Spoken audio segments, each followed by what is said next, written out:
오늘 말씀은 내가 물으리라, 내가 물으리라라는 말씀으로 말씀 전하겠습니다. 이제 가정의 달을 맞아서 5월부터 시작한 루키 시리즈가 오늘 마지막 장입니다.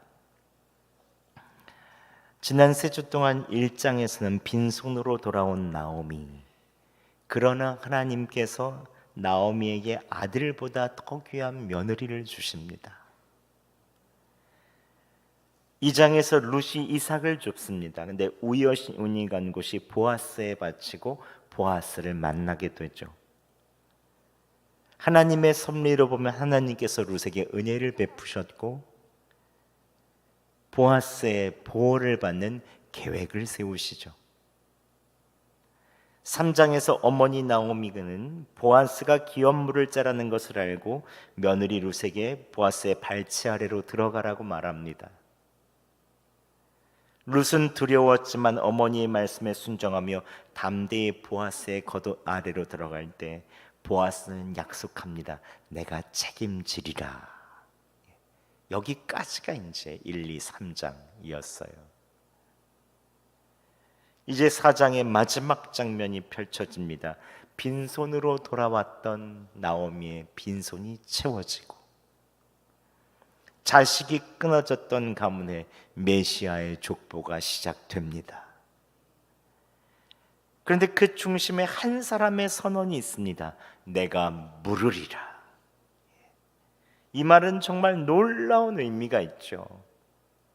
그냥 스쳐 지나가면 아무것도 아닌 것 같은 의미처럼 보이지만 이게 전체 하나님의 역사에서 정말로 중요한 단어, 내가 물으리라. 아주 의미가 있는 단어죠. 오늘 함께 룻기 4장을 통해서 보아스를 통해 나를 책임져 주신 사랑의 하나님의 손길을 같이 발견해 나가기를 바랍니다. 지난주에도 말씀드렸듯이 오늘 본문을 이해하려면 먼저 고엘 제도를 알아야 해요. 고엘, 동사 히브리어 가알에서 나오는데 이 단어의 뜻은 다시 되사다, 값을 치르고 회복시키다 라는 뜻이 있습니다. 당시 이스라엘 사회는 시족 사회이셨기 때문에 김씨 가문, 박씨 가문, 고씨 가문 등등 시족 사회가 많았죠. 근데 문중에 있어서의 사람들과 그 땅이 중요했습니다. 땅. 고엘 제도는 내가 가까운 친족이 가난함으로 땅을 잃어버리거나 누군가의 종이 되었을 때 내가 대신 값을 치르고 그 사람을 회복시켜주는 제도가 바로 고엘입니다. 즉 고엘 제도는 내가 손해를 보더라도 가족이라는 책임, 사랑이라는 손해를 감수하고 그 가족과 땅을 대신 책임져 주는 것입니다. 일반적인 거래는 서로 이익이 맞아야 되잖아요. 근데 고엘은 내가 손해를 보더라도 사랑하는 사람, 가까운 친척, 그 사람들을 책임져 주는 제도가 이 고엘이죠. 고엘.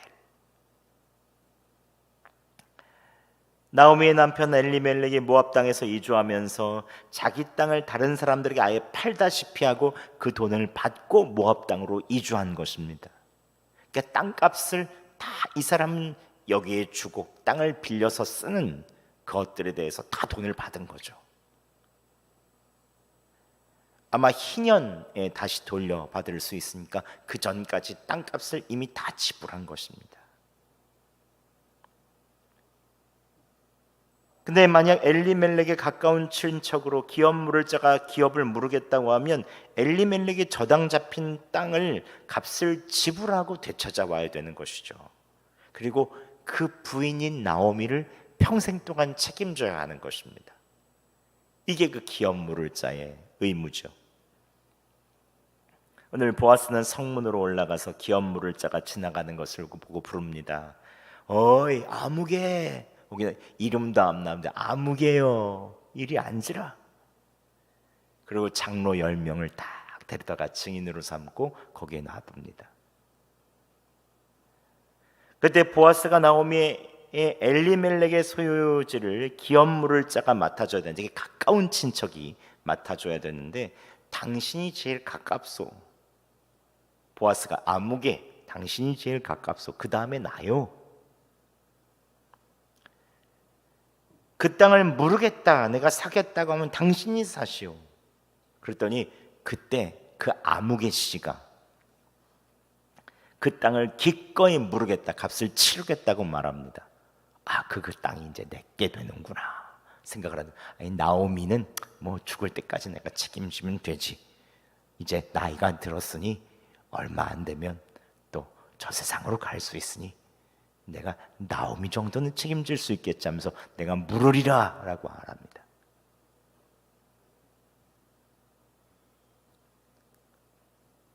그때 보아스는 그 사람이 한 가지 책임이 더 있다고 말합니다. 함께 5절 말씀 저희가 봉독하겠습니다. 시작. 보아스가 이르되 내가 나오미의 손에서 그 밭을 사는 날에 곧 죽은 자의 아내 모압 여인 룻에게서 사서 그 죽은 자의 기업을 그의 이름으로 세워야 할지니라 하니. 아멘. 당시 고엘법에서는 며느리 룻까지 무르고 아내로 삼아야 하는 것입니다. 그리고 아들을 낳게 되면 내 자식이 아니라 이 엘리멜렉 가문의 자식이 되는 거예요. 그 며느리를 맞았으니까, 고엘로 물은 것을 내가 책임져 줬으니까 내가 그 자식까지도 책임을 져야 되는 것입니다. 엘리멜렉 집안에 죽은 룻의 남편 말론의 아들이 되는 거죠. 성년이 이르면 다시 그 땅을 그 아이에게 물려줘야 되는 것입니다. 그러니까 이게 내가 땅값도 치르고 내가 아이를 낳아도 내 아이가 아니고 손해가 이만저만이 아니죠. 땅도 다 그 가운데 넘겨줘야 되고, 계산기를 두드려보면 얼마나 큰 손해입니까? 룻까지 맞는다는 것은 차원이 다르죠. 기업을 물으면 땅까지 주고 빚 갚아줘야 되고, 아들 낳으면 내 아들도 아니고, 성년이 되면 땅도 내 것도 아니고 아들도 내 것도 아니고, 이런 손해가 어디 있습니까? 그래서 6절에 그 기업 물을 자가 뭐라고 합니까? 나는 내 기업 물을 자가 나는 내 기업에 손해가 있을까요? 나를 위하여 물으지 못하노라. 내가 물을 것을 내가 물으라. 나는 물으지 못하겠노라 하는지라 라고 말합니다. 나는 못 물은다. 내가 못 맞는다. 보아스 당신이 맡으시오 라고 말합니다. 이제 보아스가 엘리멜렉의 기업을 물을 차례가 되었습니다. 여러분, 그렇다면 보아스가 그 기업을 기꺼이 물을 수 있겠습니까? 보아스도 이런 손해를 감당하는 것은 똑같습니다. 먼저 엘리멜렉 집안의 빚진 땅값을 내어줘야 합니다. 책임져야 되죠. 대가 지불을 해야 됩니다. 그리고 나오미와 룻을 책임질 뿐만 아니라 그때 태어난 아기는 그의 가문에 올려야 됩니다. 내 아이가 아닙니다. 법적으로 내 아들이 아니라 말로 내 아들이 되면 그의 가문은 끊어질 수 있습니다. 계산기를 두드려봐도 답이 안 나오는 거죠. 보아스가 결정적인 순간에 엘리멜렉의 기업을 물을 수 있겠습니까? 그런데 그럼에도 불구하고 오늘 하나님께서 이 보아스가 은혜로 이 모든 것을 책임지게 하십니다. 물으는 것이 얼마나 큰 손해가 된다는 것을 알면서도 하나님께서는 보아스가 이 모든 것을 은혜로 책임지게 하시죠. 어떻게 보아스가 땅을 물으며 은혜로 책임지게 합니까? 첫 번째는 공개적으로 선언하게 하십니다. 함께 9절과 10절 말씀 저희가 봉독하겠습니다. 시작. 보아스가 장로들과 모든 백성에게 이르되 내가 엘리멜렉과 기리온과 말론에게 있던 모든 것을 나오미의 손에서 산 일에 너희가 오늘 증인이 되었고, 또 말론의 아내 모압 여인 룻을 사서 나의 아내로 맞이하고 그 죽은 자의 기업을 그의 이름으로 세워 그의 이름이 그의 형제 중에 그 성문에서 끊어지지 아니하게 하매 너희가 오늘 증인이 되었느니라 하니. 아멘. 보아스는 숨지도 않습니다. 조건을 내걸지도 않습니다. 계산기를 누르며 계산하지도 않습니다. 공개적으로, 법적으로 완전히 책임집니다. 조건 없이 장로들과 모든 백성 앞에서 선언합니다. 내가 물으리라. 내가 물으리라. 여러분, 은혜로 책임진다는 것은 이런 것이죠. 공개적으로 완전하게 조건 없이 책임진다는 것이죠. 둘째, 하나님께서 성문에 있는 모든 백성과 장로들의 축복을 받게 하십니다.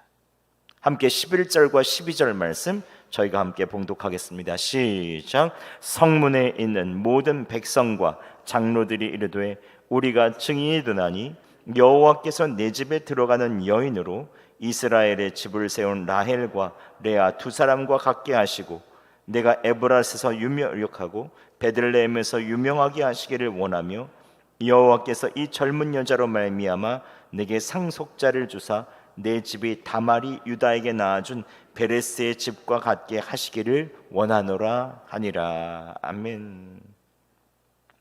보아스가 손해를 감사하고 내가 물으리라 선언했을 때 성문에 있는 장로들과 모든 백성들이 이 보아스를 축복합니다. 이 말은 다시 말하면 어떻게 하나님께서 사람들의 마음을 감동하게 하시고 한 마음으로 보아스를 축복하게 하시는 것입니다.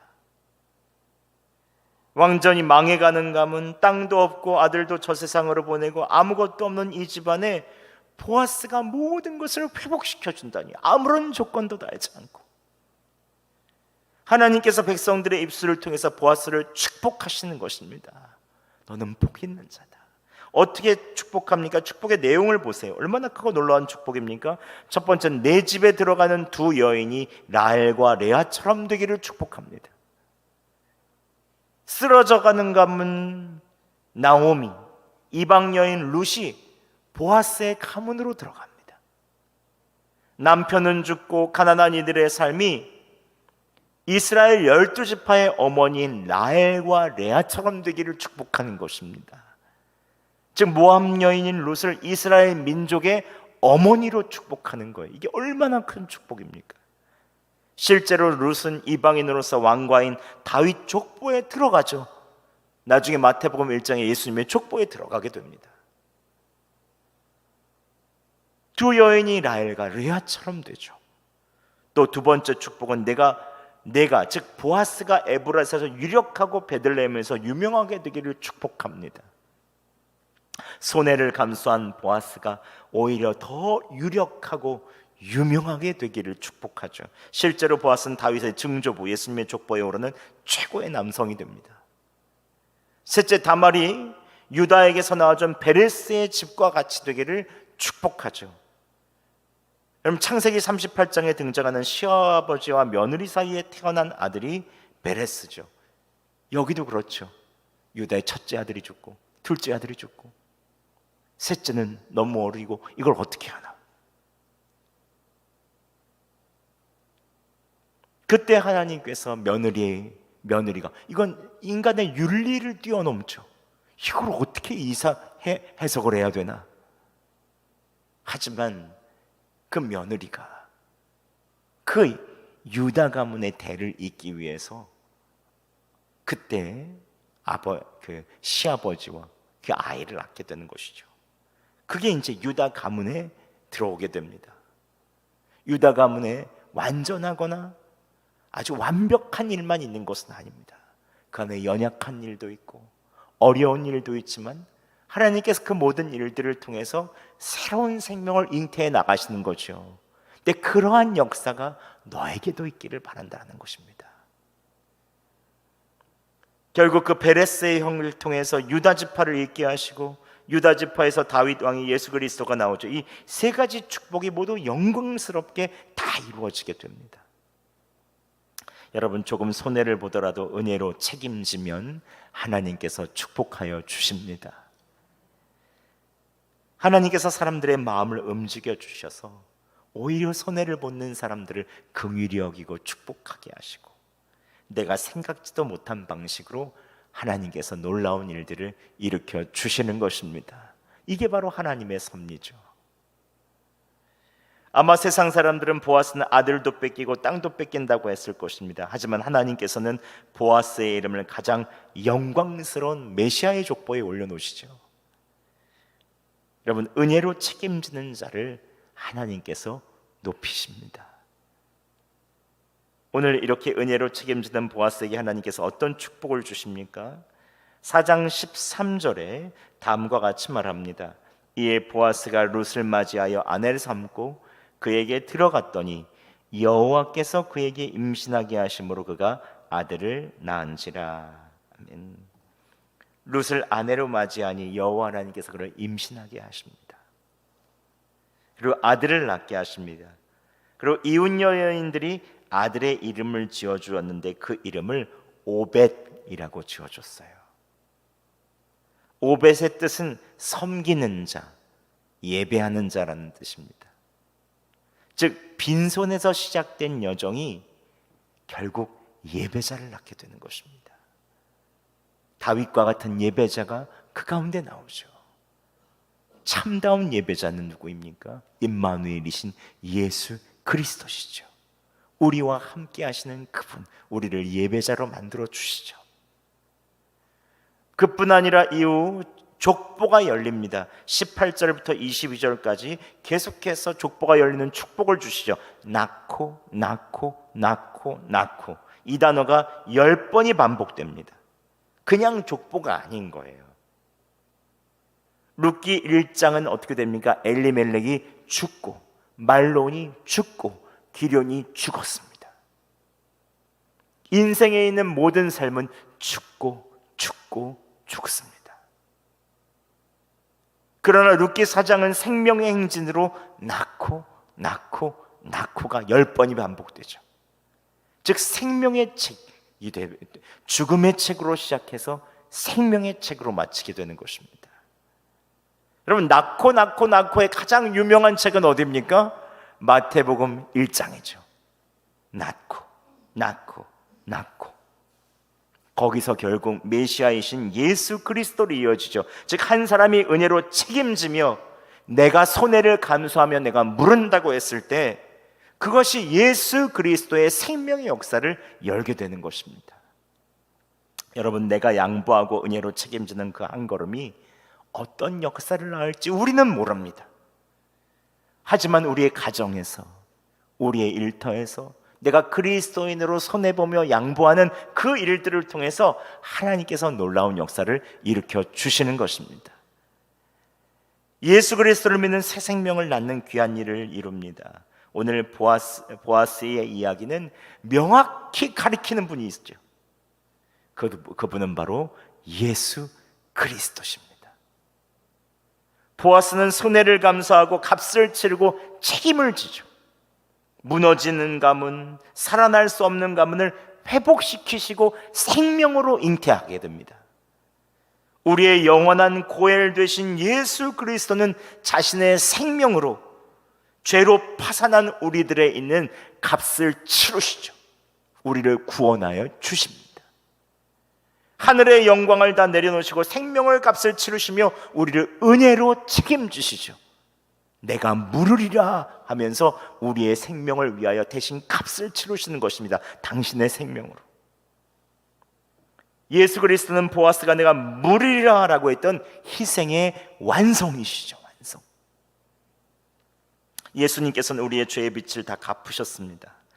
보아스가 룻을 이스라엘 공동체 안으로 들어오게 한 것처럼 예수님께서 십자가의 값으로 우리를 하나님의 자녀의 족보에 우리를 오르게 하여 주셨죠. 여러분, 참다운 은혜는 책임을 지는 것입니다. 오늘 말씀 제목은 내가 물으리라입니다. 여러분이 책임지고 은혜로 감당해야 될 것들은 무엇입니까? 가정에서 내가 물으리라 라고 생각하시는 것들이 계십니까? 오랫동안 대화가 끊어진 가족이 있습니까? 내가 먼저 전화하기 싫은 친척이 있습니까? 억울한 마음이 있습니까? 그렇다면 은혜로 먼저 손을 내밀어 보시기 바랍니다. 내가 물으리라. 내가 먼저 화해하겠다. 내가 먼저 손을 내미겠다. 그게 고엘입니다. 거기에서 하나님의 역사가 이루어지는 것입니다. 또한 직장과 일터에서 내가 물르는 일들이 있어야 하죠. 아무도 하지 않으려고 하는 일들이 있습니까? 내가 하면 손해가 나는 일이 있습니까? 계산기를 두드려 봐도 답이 안 나오는 일이 있습니까? 그렇다면 그런데 그 일이 주님께 여쭤보고 주님을 기쁘시게 하는 일이고 꼭 필요한 일이라면 은혜로 나서시기 바랍니다. 내가 물으리라. 책임을 감수하겠습니다. 손해를 감수하겠습니다. 계산기를 내려놓고 섬기는 그 자리에서 반드시 하나님께서 역사하여 주십니다. 교회 공동체에서도 내가 물으리라가 필요합니다. 우리 공동체 에 도움이 필요한 분이 계십니까? 생각해도 내가 먼저 손을 내밀어야 되는 사람이 있습니까? 내가 먼저 다가가기 부담스러운 사람이 있습니까? 그렇다면 보아스가 먼저 성문에서 나온 것처럼 먼저 발걸음을 내디디시기 바랍니다. 아유, 어색해서 얘기할까 말까. 예배만 왔다 갔다 하지 마시고 먼저 한 걸음 다가가셔서 인사하시고 오늘 어떻게 지내시나 물어보시고 또 피곤한 것 같으면 같이 안아도 주시고. 보아스가 성문에서 일어나서 먼저 나선 것처럼 은혜로 한 걸음 나가보시기 바랍니다. 이것이 바로 물으는 것입니다. 물으는 것. 그리스도인은 은혜로 물음을 받았고 또 물러주는 사람입니다. 이번 주 계산기를 내려놓고 내가 물으리라 실천하며 더 주님께 한 걸음 다가가며 어떻게 하면 예수님을 기쁘시게 해드릴까? 어예기로 주님께 나아가는 여러분 되시기를 예수 그리스도의 이름으로 축원합니다.